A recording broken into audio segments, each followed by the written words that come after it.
প্রিয় ছাত্রছাত্রী ও অভিভাবকবৃন্দ, আমি Mohammad Delwar study Australia education with ভিসার পক্ষ থেকে আপনাকে জানাই স্বাগতম।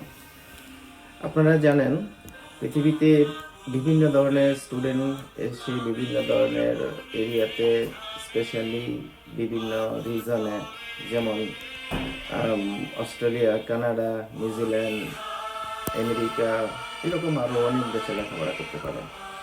আমরা নর্মালি জেনে থাকি যে স্টুডেন্ট বলতে কাকে বোঝায়। স্টুডেন্ট বলতে যখন কিন্ডারগার্টেন থেকে শুরু হয় স্টুডেন্টদের যাত্রা স্কুলে, এবং পিএইচডি দিয়ে তার লেখাপড়ার মোটামুটি একটা পর্যায়ে গিয়ে শেষ হয়।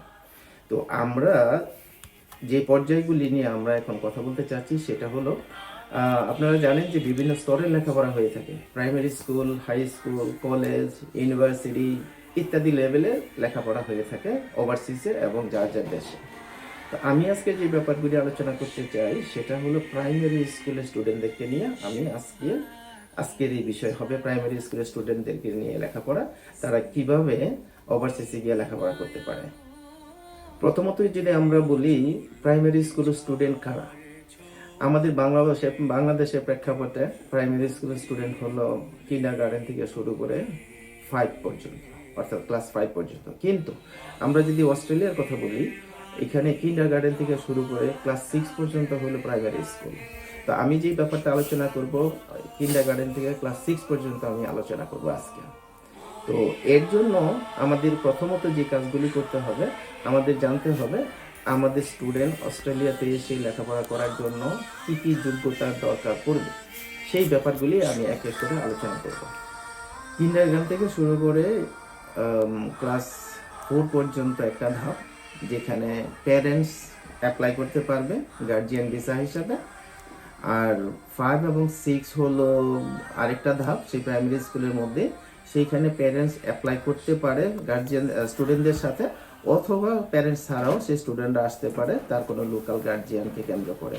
যদি তার কোনো লোকাল গার্জিয়ান থেকে থাকে এখানে, সেই ক্ষেত্রে সেই স্টুডেন্ট অ্যাপ্লাই করতে পারবে। হতে পারে যে প্রাইমারি স্কুলের স্টুডেন্টদের শিক্ষা ব্যবস্থাটাকে কিভাবে তারা নির্ধারণ করে থাকে।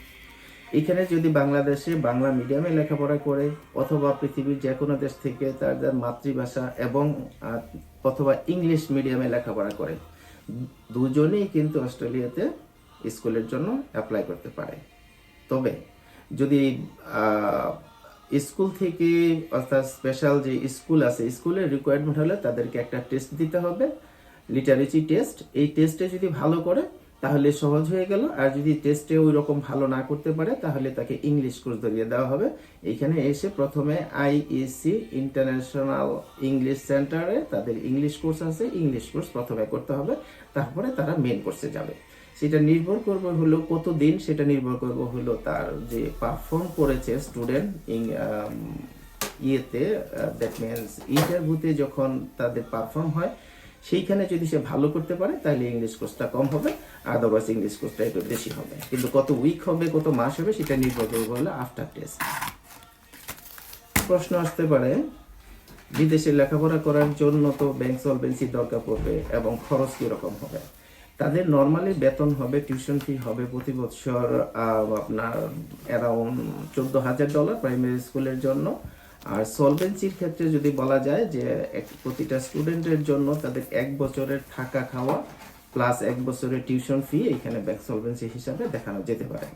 তবে 1 বছরের থাকা খাওয়া বলতে $25,000 Australian dollar, that means around $25,000 Bangladeshi টাকা, হয়তো 20 লাখ টাকার মতো হতে পারে।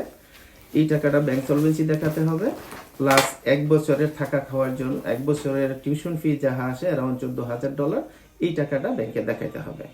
সাথে সাথে ইন্স্যুরেন্স করতে হবে, ফ্যামিলি ইন্স্যুরেন্স প্রাইমারি স্কুলের ক্ষেত্রে। আর যদি ক্লাস 5 and 6 এর হয় তাহলে সেই ইন্স্যুরেন্স করবো হলো ইন্ডিভিজুয়াল ইন্স্যুরেন্স। একাডেমিক ডকুমেন্টস হিসাবে আমাদেরকে এখানে প্রুভ করতে হবে যেই ক্লাসের জন্য লেখাপড়া করতে আসবে তার প্রিভিয়াস 2 ইয়ার্স। আর যদি কারো প্রিভিয়াস ইয়ার না থাকে, যেমন কিন্ডারগার্টেন স্কুলের প্রিভিয়াসে কোনো ছিল না, লেখাপড়া ছিল না, তার জন্য ওই জিনিসটা লাগবে না। নতুবা প্রিভিয়াসলি 2 ইয়ার্স, যেমন ক্লাস 5-এ ভর্তি হবে, তার 4 এবং 3 একাডেমিকটা ভালো দেখাতে হবে। আর একাডেমিকের সাথে সাথে স্কুল থেকে একটা রানিং স্টুডেন্ট হিসেবে লেটার আনতে হবে। এই হলো মোটামুটি এডুকেশনাল ডকুমেন্টস। আপনারা জেনে থাকবেন ইউনিভার্সিটিতে যেমন সেশন থাকে, বছরে কোনো ইউনিভার্সিটি 2টা, কোনো ইউনিভার্সিটি 3টা, ঠিক তেমন হাই স্কুল এবং প্রাইমারি স্কুলে বছরে 4টা সেশন আছে। প্রথম session January, then April, July and October. এই 4টা সেশনে স্কুলের স্টুডেন্টরা লেখাপড়ার জন্য এখানে অ্যাপ্লাই করতে পারে। তবে টোটাল প্রসেসিংয়ে 3 to 4 মান্থস প্রসেসিং পিরিয়ড লাগে। তো সেই ক্ষেত্রে আমাদের সেশনকে টার্গেট করতে হবে যে কোন সেশনে আমরা ভর্তি করাতে চাই, তার 3-4 মাস আগে থেকে পেপার প্রসেসিং শুরু করতে হবে। তো এই ছিল আমাদের আজকের প্রাইমারি স্কুল সম্বন্ধে বিস্তারিত আলোচনা। আরও অনেক কিছু বলার আছে, সব কিছু হয়তো একটা ভিডিওতে বলা যাবে না। তো আপনারা যদি আরও কিছু জানতে চান তাহলে আমাদের সাথে ওভার দ্য ফোনে যোগাযোগ করতে পারেন, আমাদের অফিসে এসে যোগাযোগ করতে পারেন। বাংলাদেশে অফিস আছে এবং অস্ট্রেলিয়াতে অফিস আছে, সুতরাং আপনারা আমাদের সাথে কন্ট্যাক্ট করুন কোন অফিসে আপনাদের জন্য ভালো হয় বিভিন্ন তথ্য জানার জন্য, অথবা ওভার দ্য ফোনে আমাদের কনসালটেন্সির সাথে যোগাযোগ করতে পারেন। ফোন নাম্বার হলো অস্ট্রেলিয়ার +61433196867 এবং বাংলাদেশের নাম্বারও আপনারা যোগাযোগ করতে পারবেন হোয়াটসঅ্যাপের মাধ্যমে 0131408098 অস্ট্রেলিয়ান নাম্বার এবং বাংলাদেশি নাম্বারও আপনারা হোয়াটসঅ্যাপ পৃথিবীর যে কোনো দেশে থেকে করতে পারেন। তবে সেটা হবে বাংলাদেশ টাইম সকাল 6টা থেকে সন্ধ্যা 6টা পর্যন্ত।